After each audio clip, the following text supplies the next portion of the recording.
Boa noite, irmãos. Que a graça e a paz do nosso Senhor Jesus Cristo seja com todos nós. Vamos retomar as nossas exposições nas epístolas pastorais. Nós temos refletido sobre o papel do pastor, o papel do diácono, o papel dos oficiais da igreja e como a igreja interage com os seus oficiais. Para aqueles que ainda não pegaram, os oficiais são justamente aqueles que são encarregados na nova aliança em Cristo Jesus para liderar a igreja, para conduzir a igreja. Esses na nova aliança são os presbíteros e os diáconos. Dentre esses, existem alguns presbíteros que exercem a função de pastor, do pastoreio, é aquilo por meio do qual eles são reconhecidos, integralmente se dedicando ao pastoreio de ovelhas. Nós temos refletido já há algum tempo sobre essas epístolas, a ocasião que veio à tona para que nós pudéssemos expor essas epístolas foi justamente a necessidade de consagrar os nossos primeiros oficiais na igreja, onde nós consagramos um presbítero e um diácono. Então nós precisaríamos nos debruçar um pouco mais e de forma muito prática entender qual é a importância desses oficiais para a vida da igreja, quais as características que envolvem esses oficiais, qual é o perfil desses oficiais, qual é o papel que eles desempenham na vida da igreja, qual é o exercício desse ofício e qual é essa relação de vitalidade para a vida da igreja. Então foi justamente essa necessidade, nós estamos dando continuidade, nós estamos quase terminando a exposição da primeira carta de Paulo a Timóteo, depois nós passaremos para a exposição da carta de Paulo a Tito, e por último nós refletiremos sobre a segunda e última carta do apóstolo Paulo, em que ele envia para Timóteo ali uma carta bem mais pessoal, tanto da parte de Paulo, como também observando Timóteo. Essa é a nossa mensagem número 28, nós temos refletido sobre o pastoreio da igreja do Senhor e a diversidade de cuidado que envolve esse pastoreio. Então os irmãos podem abrir as suas Bíblias na primeira carta de Paulo a Timóteo, na leitura que nós fizemos na liturgia, no capítulo número 5, a partir do versículo 17, nós vamos fazer um breve resumo do que nós vimos até aqui, mas especialmente do contexto que envolve. É muito importante nós entendermos a atmosfera daquele tempo, que resultou na necessidade de Paulo não somente enviar Timóteo, mas também enviar essa carta com algumas instruções, com algumas orientações, para a gente compreender o que essas palavras têm, qual os significados que ela tem, para que nós possamos entender qual é o contexto dessas palavras. Então, vamos recordar um pouquinho a atmosfera que envolvia essa carta, essas orientações e o próprio envio de Paulo. Então, Paulo plantou a igreja de Éfeso. Ali ele solidificou doutrina, ali ele formou líderes. Mais de 3 anos da vida dele, do ministério dele, ele dedicou ali para solidificar uma igreja. Nós vemos esse relato em Atos dos Apóstolos, capítulo 19, capítulo 20. Então, mesmo depois de deixar aquela igreja, Paulo se encontra novamente com os líderes que ele constituiu ali na cidade de Éfeso, para alertá-los dos perigos destruidores que viriam sobre eles, perigos que estavam camuflados dentro deles internamente e perigos exteriores que viriam sobre eles. Cerca de 5 anos se passam, nós estamos aí no ano 60 a 62 depois de Cristo. O Espírito Santo continua fazendo com que o coração de Paulo lateje por aquela igreja. Paulo está preso em Roma, onde ele ficou 2 anos em prisão domiciliar. Então ele envia uma carta para a igreja de Éfeso, mostrando justamente a riqueza que Deus confiou àquele povo, forjando um povo moldado para ele, juntando um povo eleito para ele, uma comunidade de santos redimidos, pessoas que eram conduzidas pelo Espírito Santo de Deus, alvo do amor especial de Deus. Então Paulo deixa isso de forma muito gritante naquela carta para solidificar a fé deles, a convicção deles, a esperança deles. No entanto, todo esse labor não surtiu o efeito que Paulo esperava. A igreja, então, está morrendo. Agora, Paulo, ele tem uma nova estratégia, ele não envia somente mais uma carta, indiretamente, as duas cartas que ele envia para Timóteo também é para a igreja de Éfeso, mas diretamente, especificamente para Timóteo, mas ele muda de estratégia. Se vocês recordarem um pouco, nós observamos que não foi essa a estratégia que Paulo fez com a igreja de Corinto. Com a igreja de Corinto, pelo menos, Paulo enviou 4 cartas, nós temos acesso a 2. Com Éfeso aqui, nós não vemos essa estratégia de Paulo. Paulo muda de estratégia, ele agora não envia o homem, e à medida que ele muda de estratégia, também ele muda de intencionalidade, ele dedica mais intensidade. Paulo, ele envia um homem, seu fiel companheiro de batalhas, Timóteo. Timóteo, então, teme diante da tarefa. A tarefa é grande demais para ele. A tarefa é pesada demais, assim como fora para Paulo.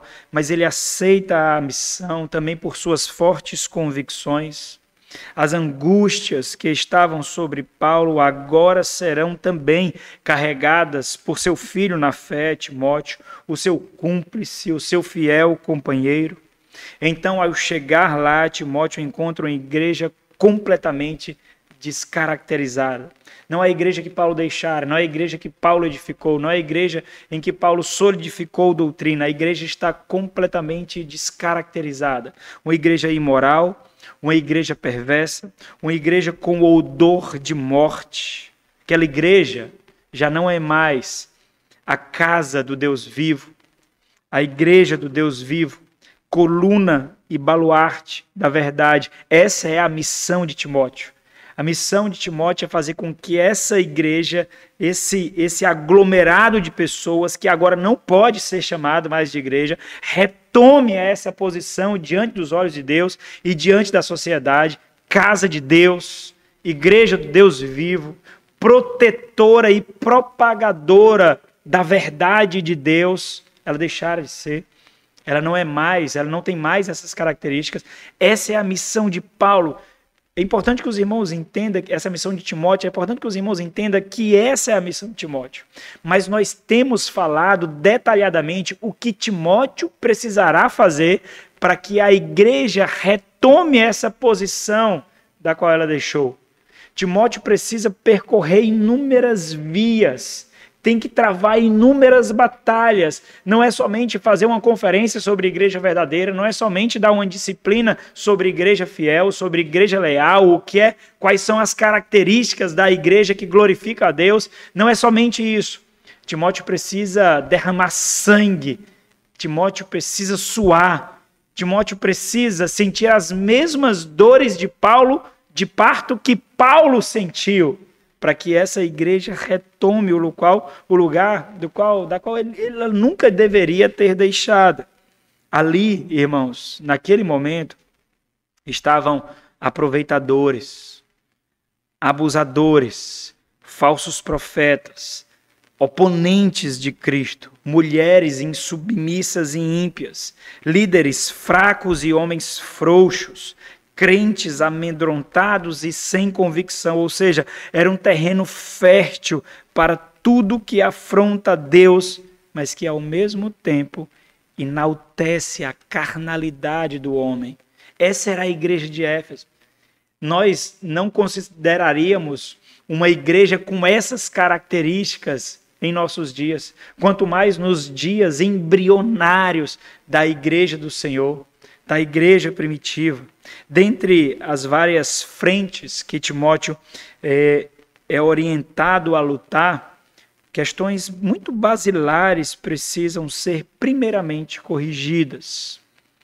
especialmente corrigidas. E aqui nós seguimos de onde nós paramos. Paulo observa que a igreja, que embora a igreja seja uma unidade em harmonia, ela não era mais uma unidade em harmonia. Era uma diversidade completamente desarmônica, por isso perdeu as suas características fundamentais, mas compreendendo que a igreja é uma unidade em completa harmonia, para que isso aconteça, as diversidades não podem ser desprezadas. As diversidades precisam ser observadas. Dessa forma, preciso compreender que existe uma diversidade no cuidado com o povo de Deus, com a igreja de Deus, no pastoreio, no cuidado do rebanho de Deus. Paulo, então, no capítulo 5, ele descreve de forma resumida no primeiro versículo e de forma detalhada, mostrando nos demais versículos, mostrando os dois grandes problemas que estavam causando diversidade e assolando aquela igreja. No versículo 1 do capítulo 5, ele fala sobre o cuidado em uma diversidade de uma forma geral. No versículo 2 ao 16, ele fala do cuidado com as viúvas.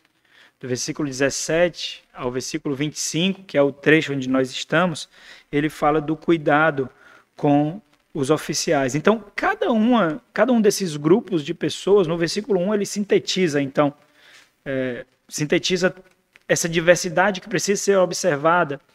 Nos versículos seguintes, ele detalha pontos principais, mas é importante perceber que em cada um grupo de pessoas e dentro desse grupo, em cada pessoa específica, também há diversidade no cuidado. Alguns nós falamos com um tom diferente de outros, usamos palavras diferentes de outros, usamos dinâmicas diferentes. Então, é o cuidado com essa diversidade, tentando encontrar o caminho do coração de cada um, a estrada para a mente de cada um, conduzindo passos diferentes, peculiares de cada um, em caminhos de santificação para as lutas particulares de cada um. É observando isso. Os oficiais da igreja não estão alheios a isso. Eles também precisam ser cuidados. E da mesma forma em que os oficiais precisam cuidar das ovelhas, as ovelhas também precisam cuidar dos seus oficiais. Da mesma forma que os líderes da igreja pastoreiam a igreja, a própria igreja precisa pastorear os seus líderes. Então, observe que essa diversidade no cuidado, que nós temos dedicado um pouco mais de tempo do trato com os oficiais aqui, existe uma ênfase de Paulo nesse assunto. Nós temos observado essa ênfase, e essa é a ênfase de Paulo. Então, é muito presente a convicção de Paulo de que a igreja só está daquele jeito por causa dos seus líderes, por causa da falta de convicção, por causa da fraqueza, por causa da infidelidade, deslealdade, corrupção dos seus líderes. Isso é algo muito presente nessa epístola aqui. E nós temos, nas nossas exposições, observado especificamente isso também, porque é algo que não é visto com muita facilidade. Quando nós vemos líderes falando da função que eles exercem, nós vemos esses líderes se colocando como superiores de forma extremamente arrogante, não olhando para os seus como iguais, como aqueles que pastoreiam uns aos outros, como ovelhas que eles prestarão contas, mas olhando para o rebanho como os seus súditos, querendo ser ovacionados, querendo ser aclamados. Por isso nós temos dedicado um pouquinho mais de tempo observando isso, para que de alguma forma a igreja também possa adentrar na mente dos seus oficiais, possam ver os recônditos do seu coração, as lutas interiores, as angústias escondidas, os sofrimentos não expressados, as dores não verbalizadas, as tensões de decisões que precisam ser tomadas, que causam dores não somente no seu espírito, mas também o seu corpo evidencia isso, para que a igreja possa perceber isso e talvez ter um pouco mais de tato e perceber que líderes fiéis não querem ser aclamados, não querem ser tidos como ídolos, mas também esses são homens que carecem de pastoreio, que carecem de cuidado, que carecem de oração, percebendo que as lutas que eles enfrentam são bem maiores do que a de vocês. São bem maiores, são bem mais intensas, porque muitas e muitas vezes eles enfrentam todas as lutas que vocês enfrentam juntamente com vocês. As suas angústias são as angústias deles. E é preciso perceber isso. Por isso que nós temos dedicado um tempo falando sobre isso. E essa é ênfase de Paulo pelo simples fato de que disso depende a subsistência da igreja. E eu espero que você tenha compreendido isso, meu irmão. Eu espero realmente que você esteja compreendendo isso. A grande diferença de igrejas fiéis e igrejas cujo objetivo é prestar culto ao próprio homem, a grande diferença é unicamente os seus líderes, os seus oficiais. Nós precisamos compreender isso. Talvez se a igreja dos nossos dias compreendesse isso muito bem, nós não teríamos oficiais tão desonrados, pastores tão desamparados. Nós teríamos igrejas bem mais dedicadas à sua própria saúde, à sua própria integridade. Então, Paulo compreende isso. E muito provavelmente foi algum nível de negligência nessa área que fez aquela igreja ruir, que fez aquela igreja desmoronar. E dentre as orientações de Paulo a Timóteo, são oferecidas 4 regras, que é onde nós estamos, especificamente para o cuidado dos presbíteros, que se aplicam de forma geral para todos os oficiais. Reconhecer, proteger, expor e experimentar. Reconhecer os presbíteros que estão fazendo o seu trabalho correto e fielmente. Esses devem receber, além do respeito da congregação, a remuneração adequada, significa honrá-los. Proteger, só devem ser consideradas acusações contra os oficiais se houver 2 ou 3 testemunhas, e essa apuração, no primeiro momento, deve acontecer em privado, para depois expor publicamente, caso as acusações se mostrem verdadeiras, que é justamente o próximo ponto, expor. Se culpados e ainda permanecendo obstinados, tais oficiais devem ser expostos diante de toda a igreja para que os demais oficiais da igreja temam. Versículo 20 e 21. E hoje nós veremos o experimentar. Os que aspiram ao oficialato, observando todos os critérios apontados por Paulo, atenção e cautela são necessários na consagração de pessoas ao oficialato. Versículo 22 até o versículo 25.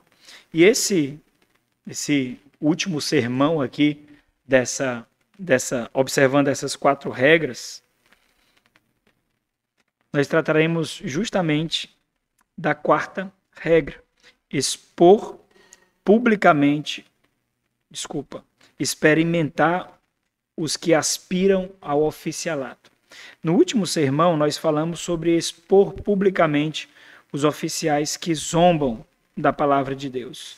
E esse passo é o desenvolvimento da regra número 2, versículo 19. Olha o versículo 19, diz assim: não aceites denúncia contra presbítero, senão, apenas com uma exceção, senão exclusivamente sob depoimento de 2 ou 3 testemunhas. Ou seja, existe um processo para esse tipo de denúncia. Existe uma liturgia necessária.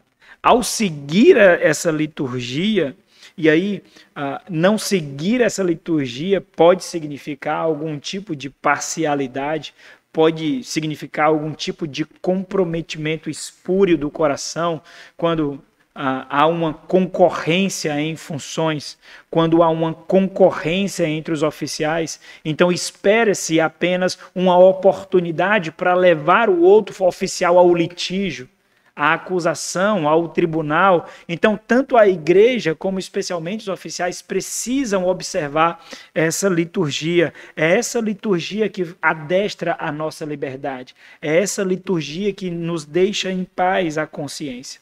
Então, seguindo essa liturgia, e as acusações se mostrarem verdadeiras, e os mesmos que foram acusados, os oficiais, se mostrarem ainda em pecado, obstinados, então há necessidade de execução dos versículos 20 e versículo 21, que diz: quanto aos que vivem no pecado, repreende-os na presença de todos, para que também os demais temam.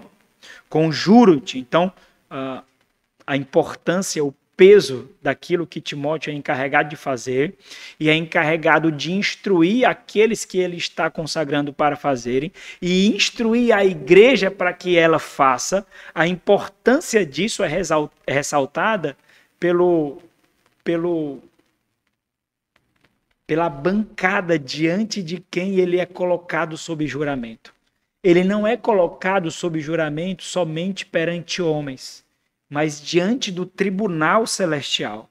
Quando ele diz, conjuro-te, coloco-te sob juramento perante Deus e Cristo Jesus e os anjos eleitos, que guardes estes conselhos sem prevenção, nada fazendo com parcialidade.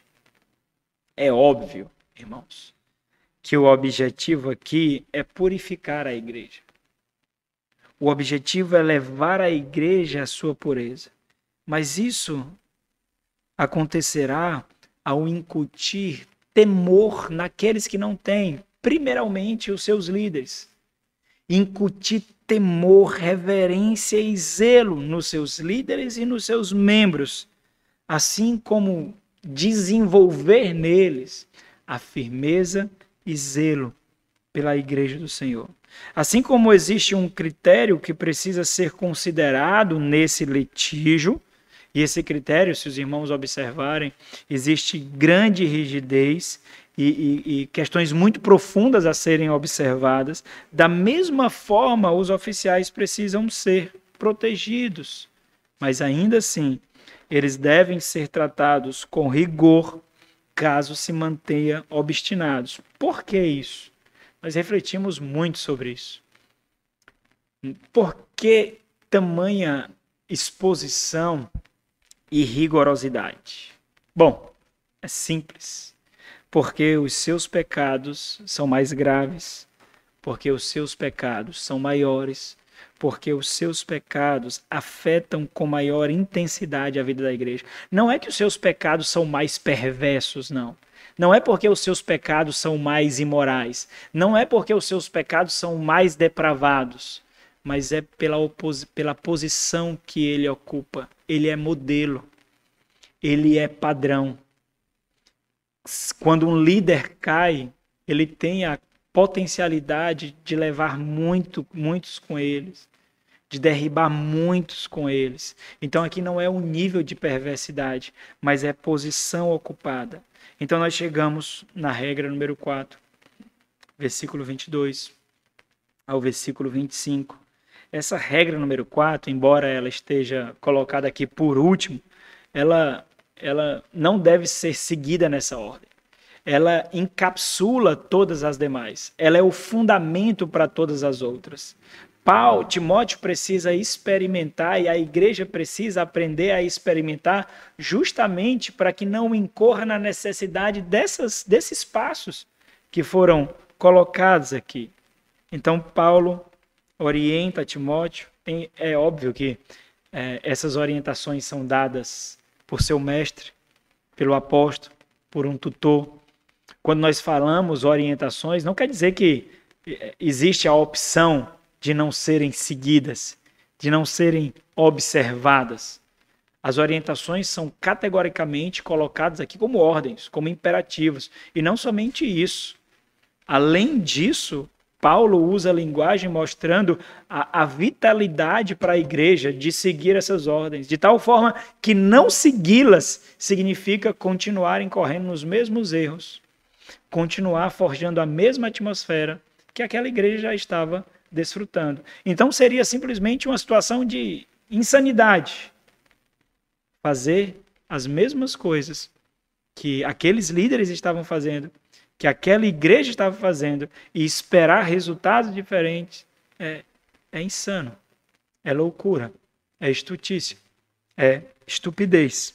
Versículo 22 até o versículo 25, vamos ler.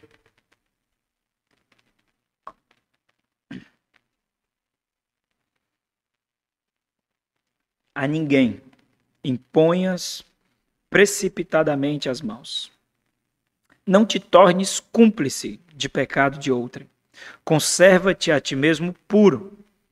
Não continues a beber somente água, usa um pouco de vinho por causa do teu estômago e das tuas frequentes enfermidades. Os pecados de alguns homens são notórios e levam a juízo, ao passo que os de outros só mais tarde se manifestam. Da mesma sorte, também as boas obras, antecipadamente, se evidenciam, e quando assim não seja, não pode ocultar-se. Meus irmãos, assim como as demais orientações nesse conjunto, Paulo ele utiliza inúmeros imperativos que são configurados para apontar uma ação que deve ser observada continuamente, constantemente da parte de Timóteo. Então, Timóteo ele precisa estar em constante alerta.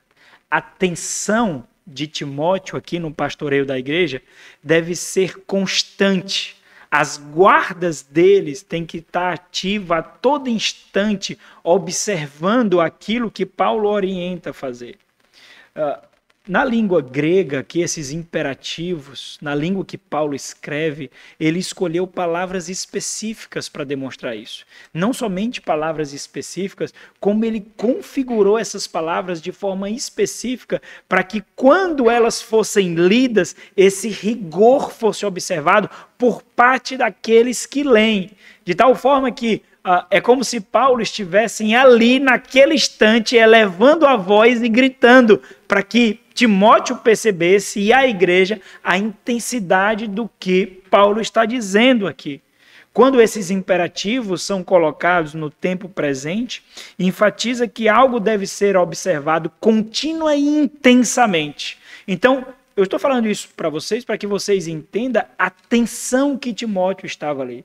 Isso vai falar um pouquinho para vocês também das enfermidades de Timóteo, daquilo que fazia Timóteo, possivelmente fazia Timóteo sofrer algumas enfermidades, especialmente aí no estômago. Então, Paulo ele configura para que Timóteo percebesse o rigor daquilo que ele está falando. Segundo essas orientações, Timóteo ele precisa corrigir dois problemas presentes naquela igreja.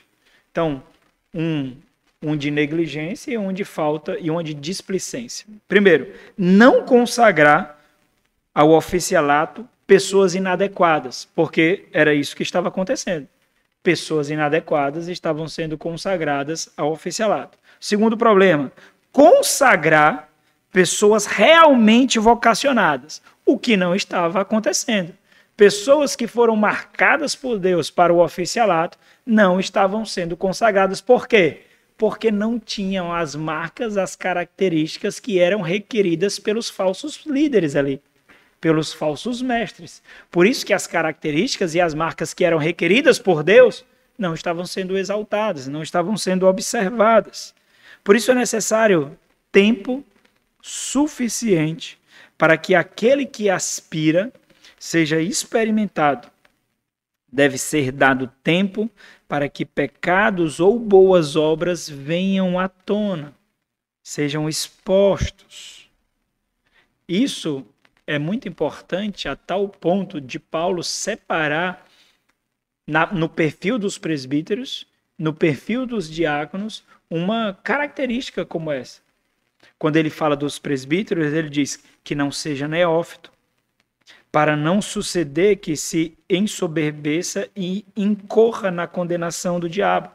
Quando ele fala dos diáconos, ele diz, também sejam estes primeiramente experimentados, e se mostrarem irrepreensíveis, ou seja, adequados, exerçam o diaconato. Como Paulo falou anteriormente sobre os oficiais em pecado, nos versículos 20 e 21, para que eles sejam disciplinados, essas orientações se aplicam tanto àqueles novos homens que aspiram ao oficialato, como aqueles que foram encontrados em pecados e se arrependeram e querem se restabelecer à posição da qual foram tirados. Então se aplica a essas duas categorias, tanto a novos como penitentes, como aqueles que se arrependeram. Seja como for, para ambos, os ingredientes são tempo, paciência e supervisão. Tempo, paciência e supervisão. Meus irmãos, isso não se aplica somente àqueles que nós estamos experimentando para o ministério da igreja e para nenhum tipo de liderança da igreja. Isso se aplica, por exemplo, para nós avaliarmos arrependimento. Ninguém avalia arrependimento com uma confissão de pecados. Ninguém avalia arrependimento com uma carta que é enviada. Ninguém avalia arrependimento com lágrimas, irmãos. Nós avaliamos arrependimento com tempo, observando se aquela árvore que estava frutificando fruto podre, fruto amargo, fruto para a morte, agora ela está frutificando fruto com aroma suave para o Senhor, fruto para a vida. E um fruto, ele não é dado assim, não é dado em uma palavra, não é dado escrevendo uma carta. O fruto, ele é dado com o tempo. A árvore precisa de tempo para dar o seu fruto. Então, isso se aplica ao dia a dia comum da vida do pastoreio da igreja.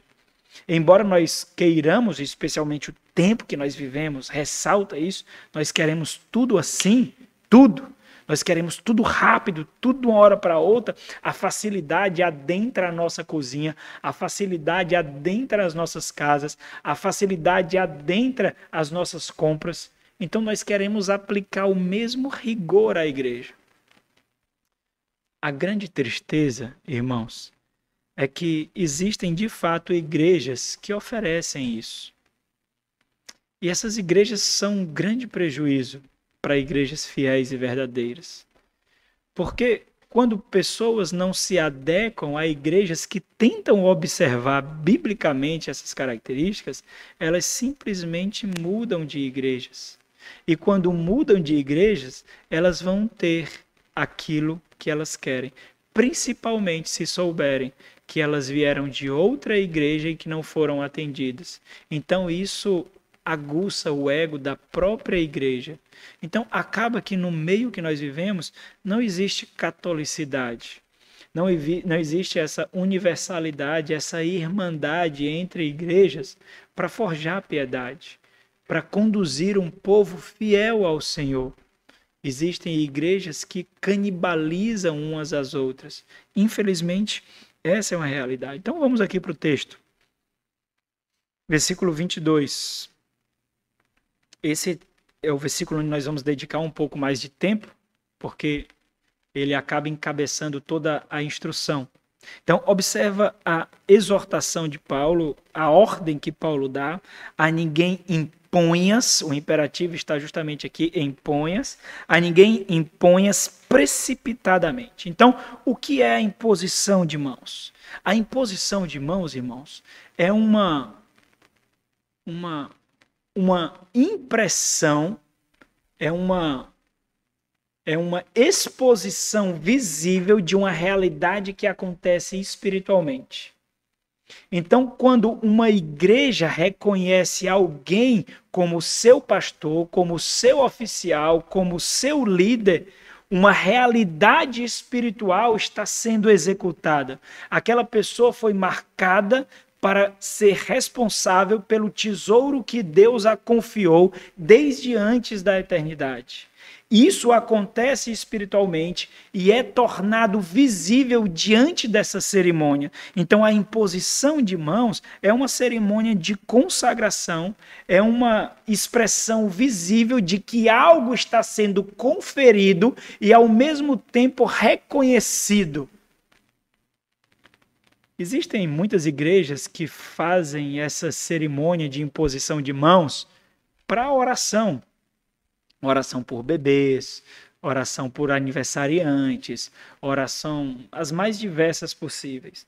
Elas estão tentando, de alguma forma, encenar essa transferência de poder ou estão, de alguma forma, querendo demonstrar que estão abençoando. Eu não quero fazer juízo de valor a isso, mas nas Escrituras nós só encontramos um momento em que nós fazemos essa cerimônia de imposição de mãos, é justamente esse momento em que existe a necessidade de encenar visivelmente um acontecimento espiritual. O imperativo aqui colocado por Paulo ressalta a constante e intensa atenção que Timóteo, que é requerido da parte de Timóteo.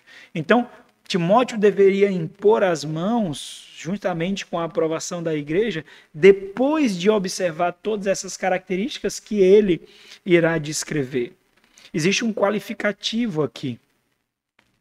Precipitadamente, não imponhas precipitadamente as mãos. Esse qualificativo, ele descreve a rapidez de um evento, considerando o espaço entre dois eventos. Então, seria mais ou menos assim. Seria ou a restauração do penitente, ou aquele que aspira, e então demonstra o espaço de tempo necessário no meio desses dois eventos.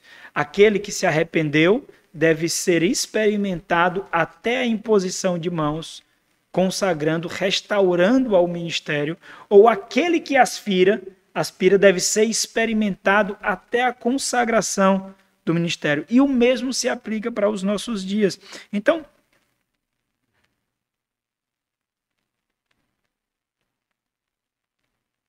a questão aqui, e é importante observar para que não seja colocado muito peso sobre nós, a questão aqui não é se nós erramos ou não.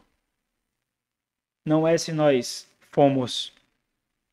vacilamos em impor as mãos e depois aquele em que nós impomos as mãos demonstrou que era inadequado. A questão não é essa. A questão não é se nós erramos ou não. Nós erramos. Isso é fato. Isso é evidente. A questão aqui é por que nós erramos. Não é se nós erramos ou não. Nós erramos, é óbvio isso. Então, não adianta, de repente, se você tem algum tipo de dificuldade com algum líder seu que ainda não foi resolvido, e de repente, diante de um erro dele, nessas características, nessas configurações, você coloque o dedo ou saia criticando, dizendo, olha aí, e é porque quer acertar em tudo. Olha aí. E é porque quer ser o certinho. É óbvio que nós erramos. Mas o fato de nós errarmos não quer dizer que nós devemos ser negligentes naquilo que é requerido de nós. E esse é o ponto. Não é se nós erramos, mas por que nós erramos. A negligência é condenada enquanto a falibilidade é natural. Nós falhamos. O ponto é que nós seremos cúmplices ou não por causa do porquê. Foi porque nós fomos negligentes? Ou porque nós somos falhos mesmo? Ou porque nós não somos oniscientes? Ou porque nós não vemos profundamente os recônditos mais sombrios e guardados do coração?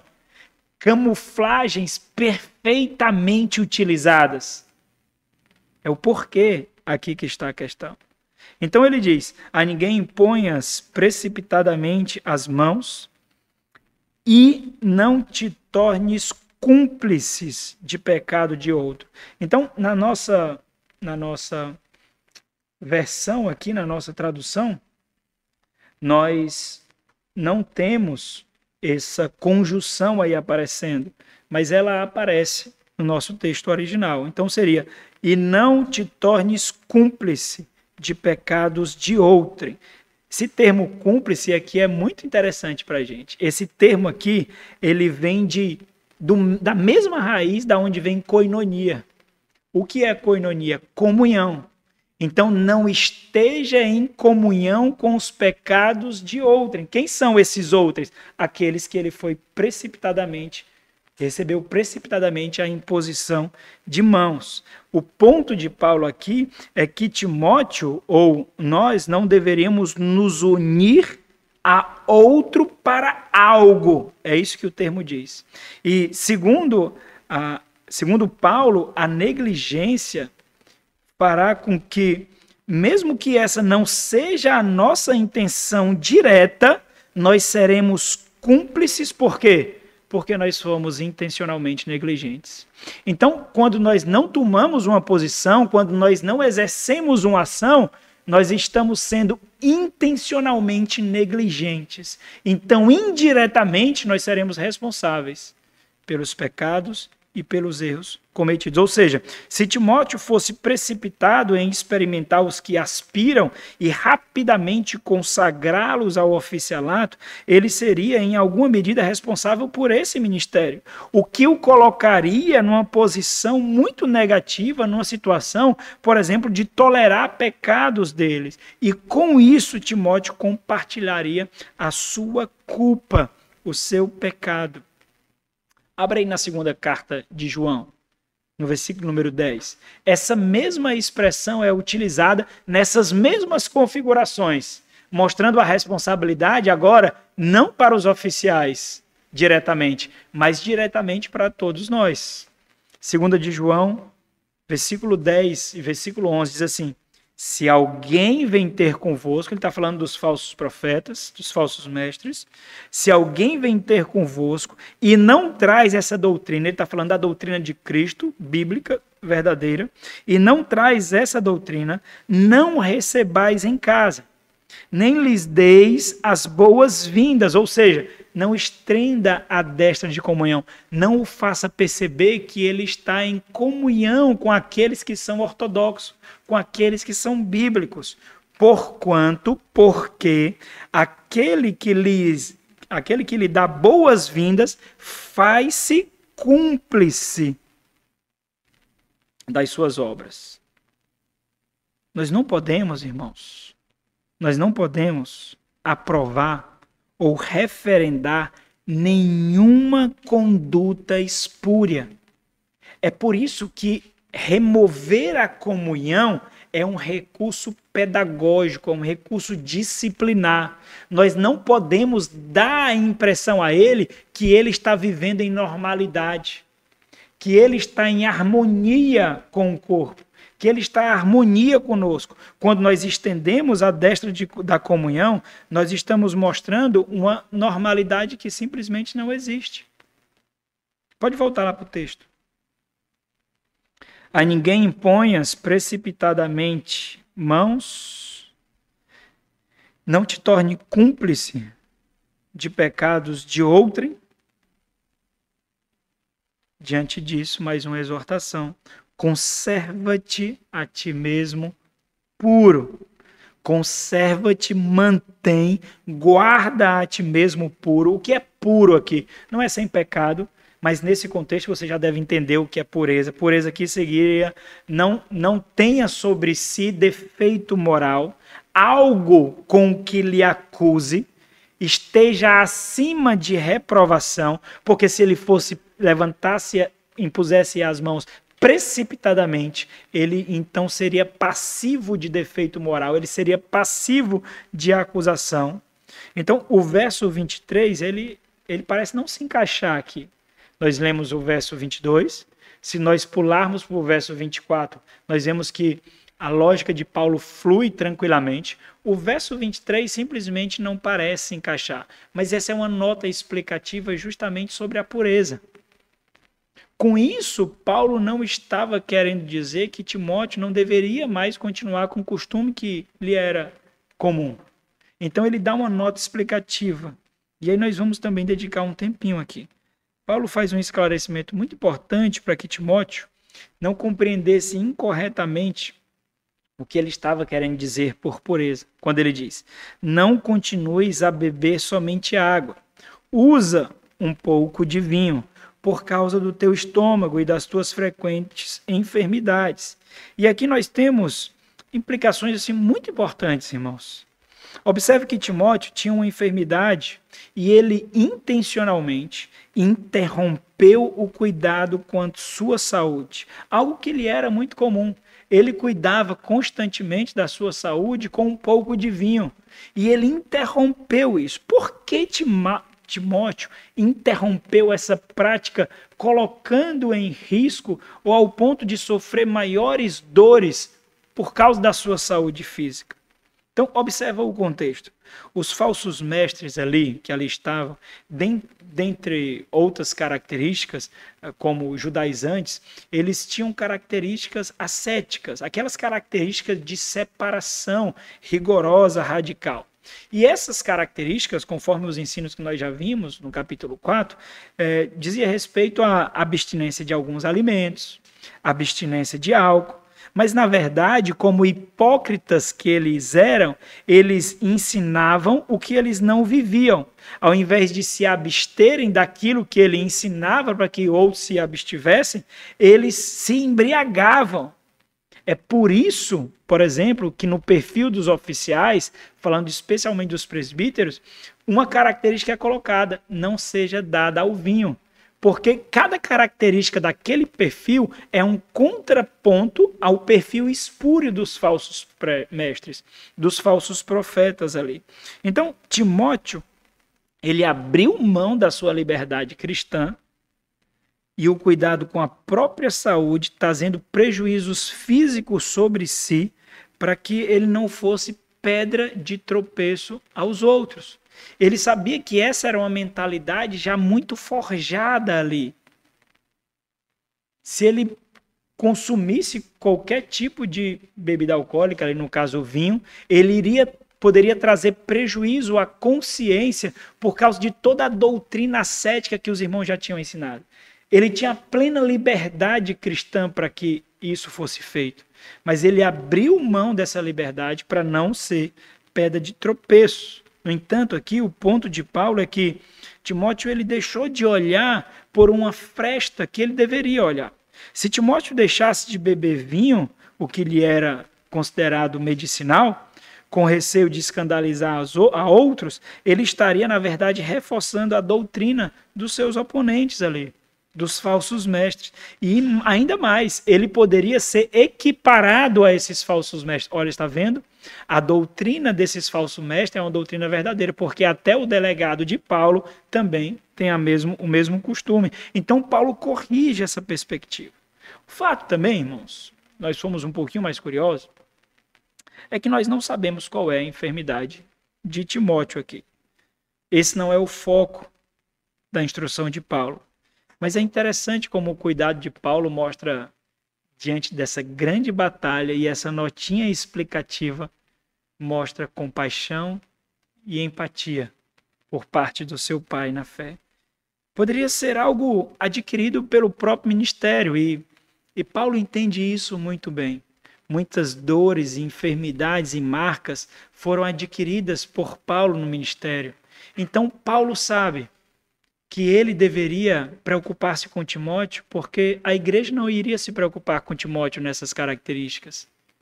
Timóteo sentiria as dores sem que a igreja observasse isso.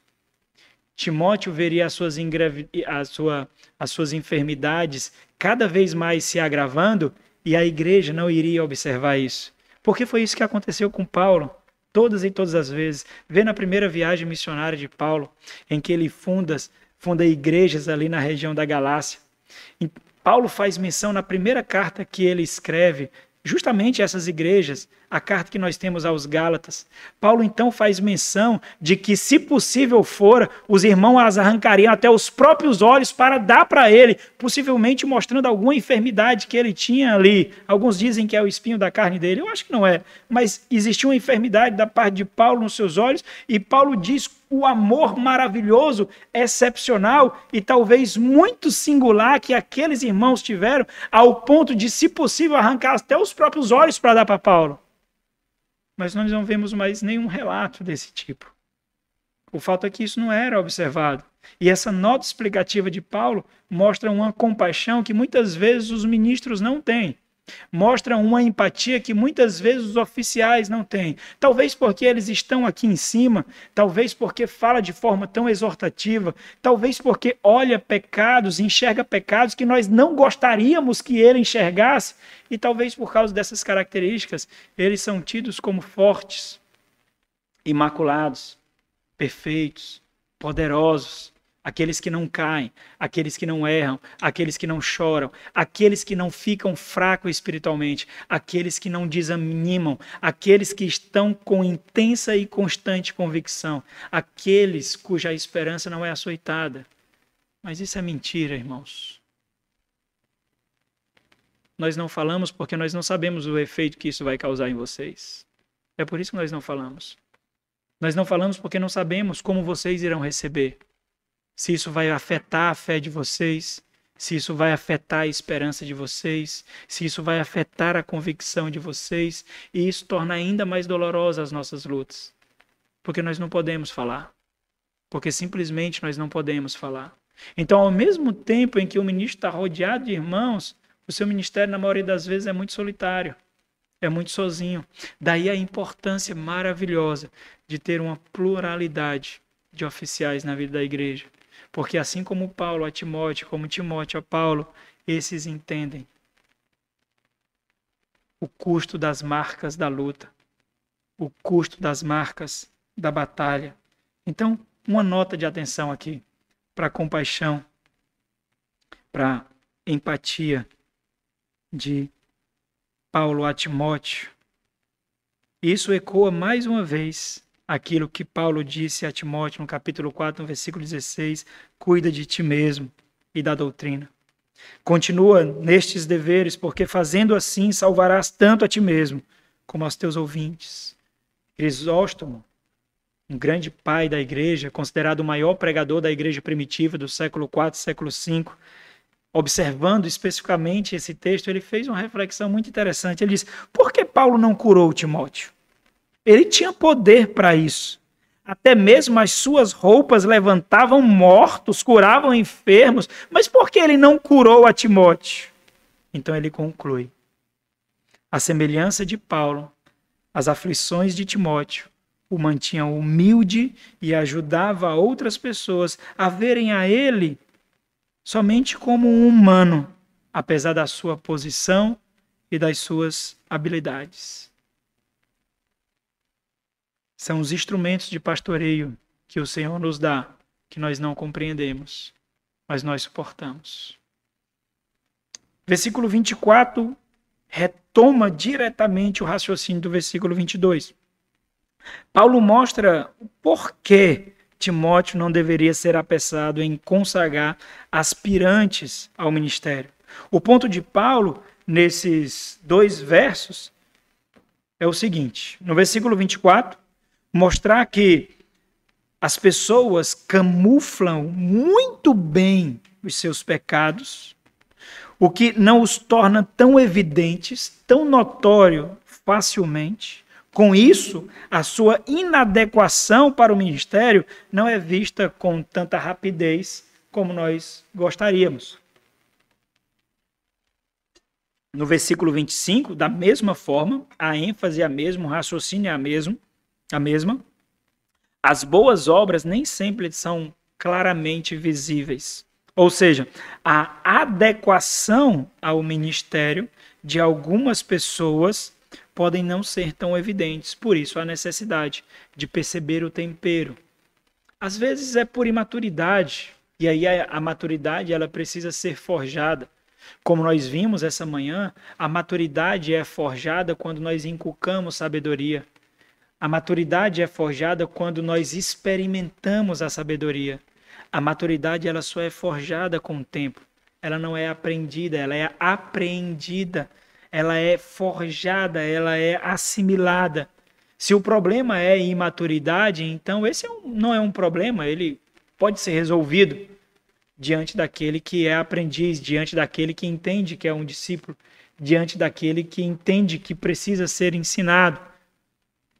Às vezes as boas obras não se revelam por causa disso, porque nós identificamos como pecado aquilo que não é. nós identificamos como perversidade aquilo que muitas vezes é só imaturidade mesmo, falta de discernimento, de consequências, de percepções. E nós precisamos disso. Por isso que as boas obras, no primeiro momento, elas podem não ser vistas, mas o ponto de Paulo é que elas não permanecem escondidas. Diante do raciocínio adequado, da percepção adequada, elas serão reveladas. Ao versículo 24 e 25. Os pecados de alguns homens são notórios e levam a juízo, ao passo que os de outros só mais tarde se manifestam. Da mesma sorte, também as boas obras antecipadamente se evidenciam, e quando assim não seja, não podem ocultar-se. Então, observe que tanto os pecados quanto as boas obras são indicativos ou de adequação ou de inadequação ao oficialato. E mais uma vez, essa é uma máxima maravilhosa que deve ser ecoada nos nossos ouvidos, dentro do nosso lar, no cuidado com os nossos filhos. Mais uma vez, a máxima do Senhor Jesus Cristo, naquele grande retiro espiritual do Sermão do Monte, é ecoado aqui. Pelos seus frutos os conhecereis. Assim como nós vimos um pouquinho sobre isso também aqui essa manhã na Escola Bíblica Dominical. Nós vamos observar agora detalhadamente o que Paulo quer dizer com isso. Versículo 24, quando ele diz: os pecados de alguns são mais notórios, ou seja, os pecados de alguns são mais evidentes. Por que eles são mais evidentes? Olha como é interessante aqui. Os pecados de alguns são mais claros, são mais visíveis, são mais evidentes. Mas por que são mais evidentes? É justamente o próximo termo que ele vai utilizar. Os pecados de alguns de alguns homens são notórios e levam a juízo. E levar essa partícula aqui, o a, ela quer dizer resulta em. Então, resulta em julgamento. Os pecados de alguns homens são mais notórios e levam a julgamento. E resultam em julgamento. O que esse termo utilizado por Paulo é muito importante porque a gente percebe o porquê esses pecados são mais notórios. O termo usado por Paulo aqui, em que nós temos a tradução por levar, levam, quer dizer especificamente ir antes. Os pecados de alguns homens são mais notórios e vão antes e resultam em julgamento. Seria mais ou menos assim. Olha como é interessante. O imaginário, Paulo cria uma figura aqui quando ele escreve isso. Ele quer imprimir diante de nós uma imagem. Os seus leitores entendiam isso. Os seus leitores não tinham essa distância cultural que nós temos e essa distância linguística que nós temos. Nós precisamos de tradução. E como a língua grega não é a nossa língua materna, não é a língua que nós utilizamos, então nós precisamos nos debruçar muito para entender quais as características, as implicações. Por isso nós damos inúmeras sentenças para tentar expressar o que naturalmente Timóteo perceberia ao ler simplesmente essa carta. E os leitores também da igreja perceberiam simplesmente, desde os mais cultos até os menos cultos, por causa da língua natural para ele. Então, Paulo, ao utilizar essa palavra, ele quer imprimir um cenário diante de nós. A ideia de que os pecados de alguns são mais notórios porque vão antes e resultam em juízo, quer dizer, quer criar uma imagem como se o pecado fosse o arauto daquele homem. O pecado aqui, ele funciona como o arauto dele, indo antes e proclamando que ele é inadequado para o ofício. Outro imaginário seria, então, como se aquela pessoa tivesse um forte odor, uma forte catinga. E antes mesmo que aquela pessoa chegasse ao lugar, a sua catinga, o seu odor chegava antes, mostrando que ela estava vindo. Então, os pecados de algumas pessoas facilmente são percebidos. Facilmente são percebidos. São notórios com muita facilidade, pela forma com que a pessoa fala, pela postura diante da pregação, diante dos irmãos, pela forma com que a pessoa se veste, pelas palavras que a pessoa escolhe ao se referir a um irmão, ao descrever alguém. esses pecados, eles são como arautos. Essas características que eu falei para os irmãos são como arautos que denunciam um coração, que denunciam um caráter. Por isso que por isso que o pastor ele precisa estar atento a isso. Precisa ficar ligado constantemente a essas características. Porque nós não somos guardas do coração perfeitos, irmãos. Nós podemos camuflar, lutar para camuflar as imperfeições intencionalmente guardadas no nosso coração, mas por causa da própria imperfeição que é comum a nós deixamos sair resquícios disso constantemente. Nos olhares, na postura, na fala, no tom, nas roupas.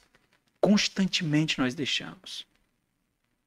E nós fazemos isso com uma facilidade absurda numa área que nós achamos que não é pastoreada, nas mídias sociais. Onde nós somos livres para expor o coração que temos. Nós fazemos isso com muita facilidade e audácia, porque nós julgamos que Deus não está lá. Nós julgamos que os nossos pastores não estão lá. Nós julgamos que os nossos irmãos não estão lá. Nós julgamos que lá não é um território onde a igreja local atua por causa disso.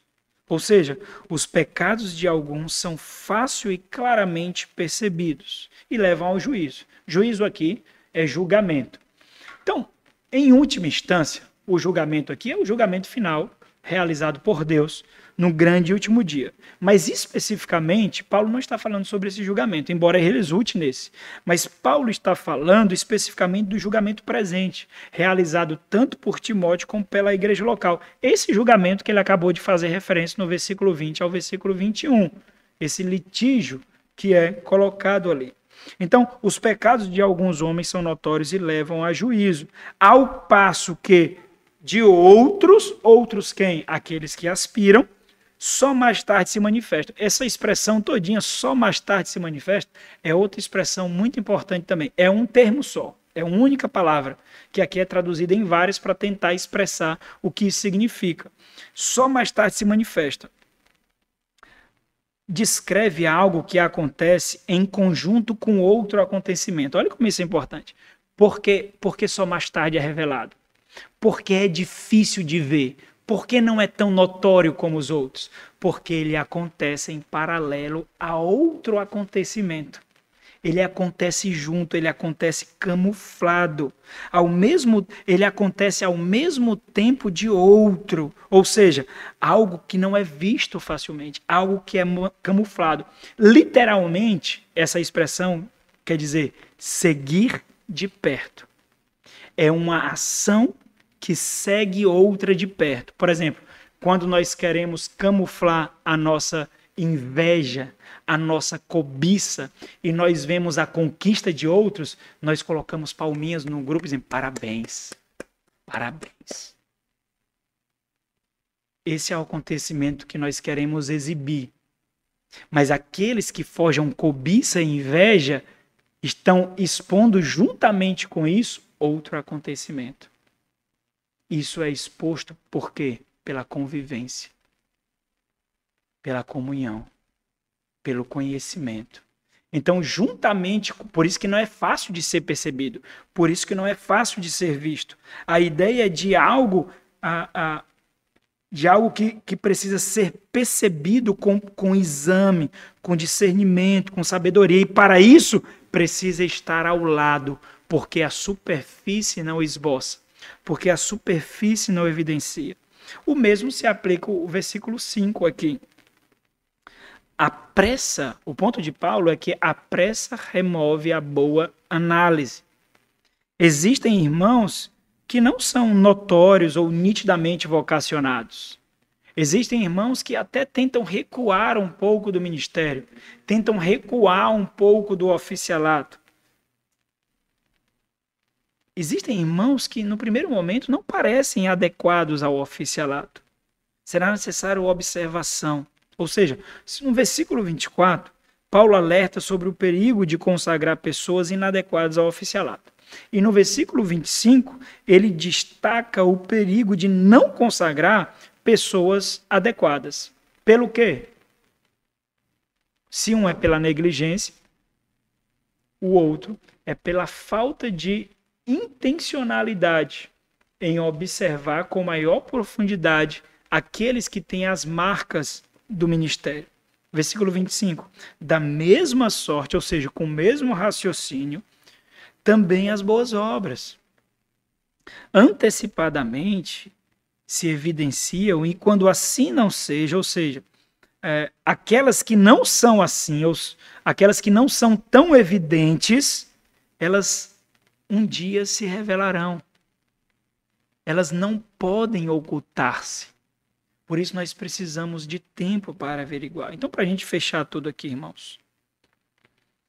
Quando nós falamos sobre experimentar os que aspiram ao oficialato, nós temos que perceber que Paulo está tentando lembrar a Timóteo sobre dois grandes pontos. Primeiro, o comissionamento de oficiais é um negócio absurdamente sério.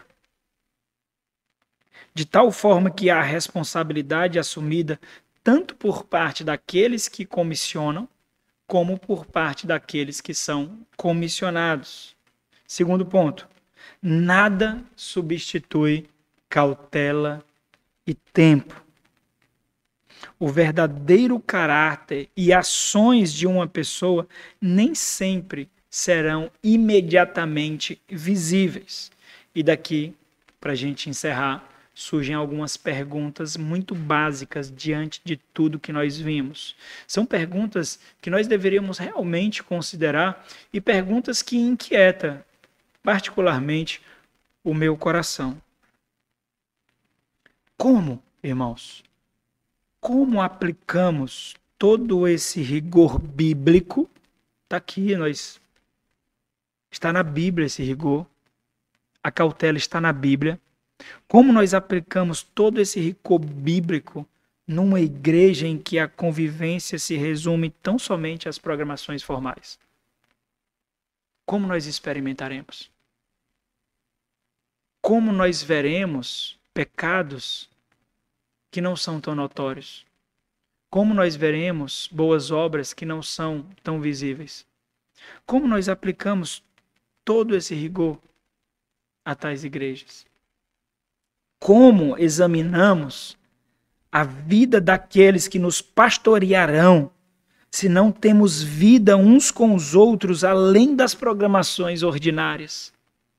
Pela formalidade que nós nos encontramos na quarta, no sábado, no dia do Senhor. Somente por causa dessa convivência, nós podemos conhecer o caráter dessas pessoas, nós podemos ver aquilo que está encoberto, aquilo que está camuflado, nós conseguimos ver?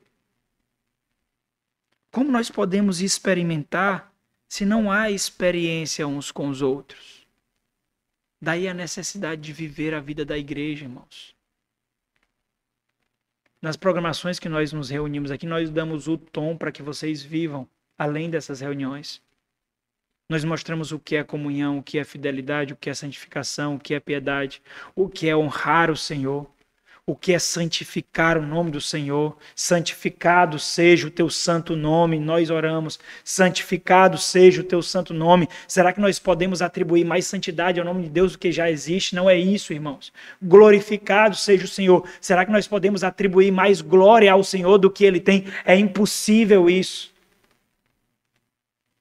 É aqui que vocês ensinam, que vocês aprendem a expor a piedade, a forjar relacionamentos que exaltam e glorificam a Deus.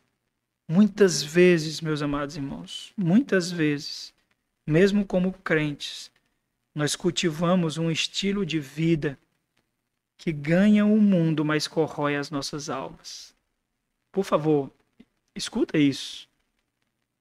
Presta muita atenção nisso. É muito importante que você entenda isso. Até mesmo crentes. Nós forjamos um estilo de vida que, embora ganhe o mundo, Satanás vai te dar o mundo todo. vai te dar. Vai te dar.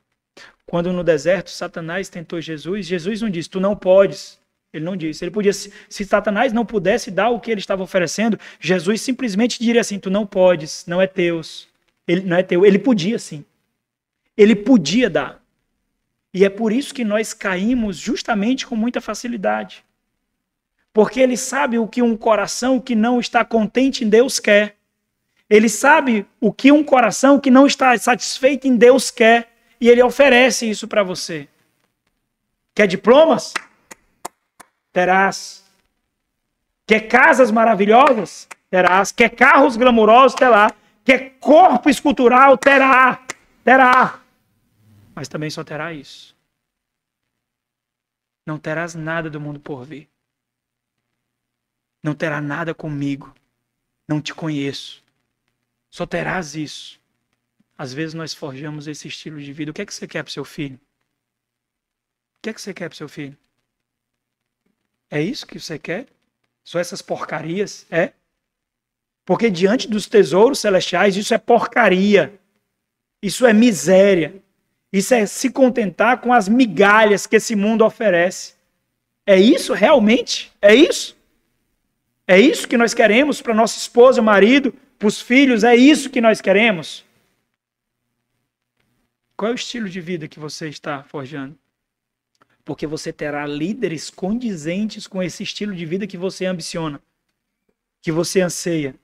Porque você não honrará líderes que não sejam segundo os critérios do seu coração. E se os critérios do seu coração forem esses, você causará desnutrição em líderes piedosos e tementes ao Senhor. Até que você tenha líderes corruptos e que exalte a você mesmo as necessidades do seu coração. Às vezes, irmãos, nós forjamos um estilo de vida que sabota a segurança do nosso destino eterno. Isso não está certo, irmãos. Isso não deveria ter lugar no nosso coração. Se nós vivemos um estilo de vida cujo anseio mais intenso seja o da eternidade por vir com o nosso Senhor, se essa não é a realidade, você não pode ter segurança da sua salvação. Não tenha. Não tenha. Você está errado. Não tenha. Não tenha mesmo. Se as coisas do presente mundo caído que está preparado para ser consumido com fogo, se essas coisas agradam mais o seu coração, lhe causa maior ansiedade do que o mundo por vir, não tenha segurança de salvação, por favor. Isso é mentira. Você vai para o inferno. Pode ter certeza. O céu não lhe espera, porque você não tem anseio por ele. Você não almeja o céu. Você se deleita do pecado ao invés de ansiar por um dia em que você não mais pecará.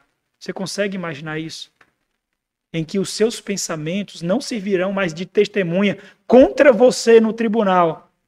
Porque talvez aqui, durante esse momento, você pecou diversas vezes.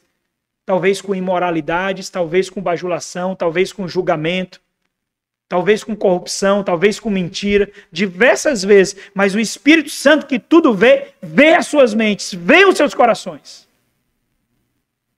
Talvez você está pensando no grande deleite do que você vai fazer amanhã.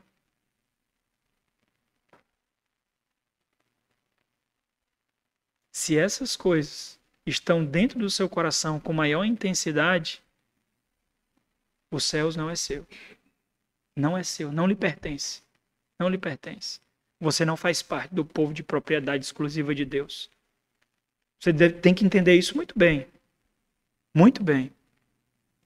Você não valorizará a igreja que tem esse rigor aqui, ó, que observa com diligência essas características. Você valorizará igrejas que realizem as ambições do seu coração, que pertencem a esse mundo. Então, cuidado com o estilo de vida que você forja. Muito cuidado com as amizades que você quer ter. Muito cuidado com os sonhos que você forja no seu coração. Porque você pode estar sabotando a segurança que você deveria ter do seu destino eterno. Nosso Senhor, Deus de graça e misericórdia,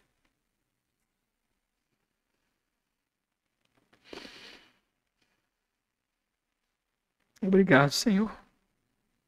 Obrigado pelo teu amor.